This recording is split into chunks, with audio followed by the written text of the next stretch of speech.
ametueleza na ametuamurisha tufanye kazi kwa njia ya kuweka nchi yetu pamoja. Our stability and the progress of our country is more important than us as individuals. Na hivyo ndivyo tutaenda, Mheshimiwa Rais.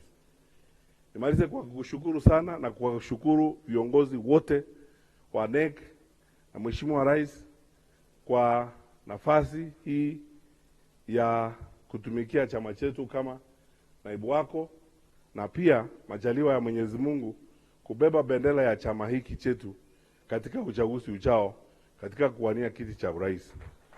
Mimi nawahakikishia, mimi ni mwanafunzi wako, nimefanya kazi na wewe. Ile mstari umenionyesha na vile umenionyesha, hivyo ndivyo itakuwa, na tutaenda mbele namna hiyo. Tutarudi kwa serikali, majaliwa ya Mwenyezi Mungu, tutatenda vile mipango yako ilikuwa, kurudisha linda mama, ili kuangalia maslahi ya wa mama wetu, kuangazia mambo ya elimu na yale mengine tunaongea, na tutasidi tukifanya mjadala huu tukiongea pamoja na wananchi. Ninawahakikishia, I will not let you down. I will not let you down.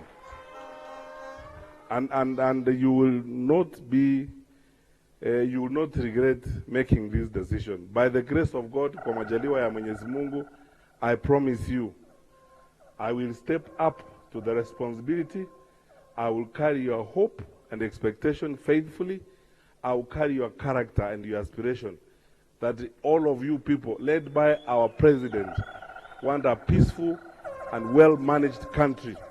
And I will humbly, very, very humbly, work with everybody, all our brothers and sisters in all formations in this country, whether they are in united opposition, Linda Mwananchi, na wale wengine wote.